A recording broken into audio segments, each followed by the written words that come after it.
آج ہے اتوار اور آج میری صبح صبح آنکھیں جلدی کھل گئی اور میں نے اپنا پھولوں والا کمبل سائڈ پہ کیا اور خود میں نے اینک پہن کے پیچھے ہو کے بیٹھ گیا۔ بیٹھنے کے بعد میں اپنا موبائل یوز کرنے لگ گیا اور میں نے موبائل یوز کرتے ہوئے سب کو گڈ مارننگ والے میسیجز کیے اور اسلامک اسٹیکرز بھیجنے کے بعد میں باہر کی طرف روانہ ہو گیا۔ پھر میں نے دیکھا کہ صبح ہونے کے باوجود ساری لائٹیں چل رہی ہیں، کسی نے بھی لائٹ بند نہیں کی۔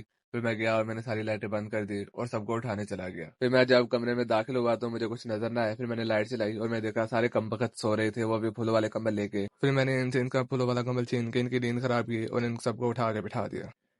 پھر میں دوسرے کمرے میں جا کے بیٹھ گیا اور میں نے بیگم کو کہا کہ مجھے چائے دے اور میں خود اخبار پڑھنے بیٹھ گیا۔ پھر تھوڑی دیر اخبار پڑھنے کے بعد میری چائے آ گئی اور جب میں نے چائے پی تو مجھے بالکل پسند نہیں آئی۔ جیسے میں بیگم کو کہنے لگا اور بیگم نے میرے ہاتھ سے چائے چھین لی۔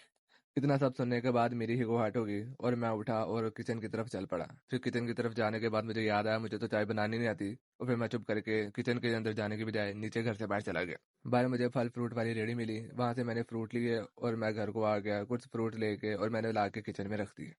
پھر تھوڑی دیر بعد مجھے سمجھ نہیں میں کیا کروں۔ پھر میں نیچے آیا اور میں نے اسٹور کے اندر جانے کی کوشش کی۔ پہلے میں نے دروازہ کھولا، دروازہ آگے سے بدتمیزی کرے کھلے نا۔ پھر میں نے زور سے دھکا لگایا، پھر دروازہ کھل گیا۔ پھر جب میں اندر آیا مجھے کچھ بھی نظر نہیں آیا تھا۔ پھر میں نے لائٹ چلائی اور میں نے سامنے دیکھا تو ایک وائر اور ایک تار پڑی ہوئی تھی اور اس کے ساتھ ایک ہولڈر پڑا ہوا تھا۔ پھر میں نے اس کو اٹھایا اور میں نے کہا چلو آج اسی کے ساتھ کچھ کرتے ہیں اور اپنا ٹائم پاس کرتے ہیں۔ پھر میں بیٹھ گیا اس کے ساتھ پنگے لینے کے لیے، پنگے لیتے لیتے کچھ نہ کچھ بن گیا۔ پھر میں نے کہا چلو اب اس کو ٹیسٹ کر کے دیکھتے ہیں کیا یہ چلتا بھی ہے کہ نہیں۔ پھر میں نے سوئچ بورڈ کے اندر اس کا سوئچ لگایا اور جیسے ہی میں نے اس کو آن کیا اور سارے گھر کی لائٹ پھونک گئی، ساتھ ہی بورڈ پھونک گیا اور میرے ہاتھ میں تار پکڑی ہوئی تھی اور ایک دم سے میرے ہاتھ سے تار چھوٹی۔ میں نے کہا پتہ نہیں کیا ہو گیا اور میں جلدی سے باہر آ گیا۔ پھر باہر آ کے میں نے موبائل نکالا اور پلمبر کو کال کی اور آدھا گھنٹہ پلمبر کو سمجھانے کے بعد اس نے بھی آگے سے میرے ساتھ بدتمیزی شروع کر دی۔ وہ کہتا میں نے تمہیں کتنی دفعہ کہا ہے کہ میں پلمبر ہوں، میں کوئی الیکٹریشین نہیں۔ میں نے کہا نہیں تم پلمبر ہو اس لیے تم ہی کام کرو۔ پلمبر کے کافی دفعہ منع کرنے کے بعد بھی میں اس کے طرف چلا گیا اس کو لینے کے لیے تاکہ وہ آ کے میرے گھر کی الیکٹریسٹی صحیح کرے۔ اوکے، اب آپ سے ملاقات ہوگی اگلے ولاگ میں جب بجلی آ جائے گی۔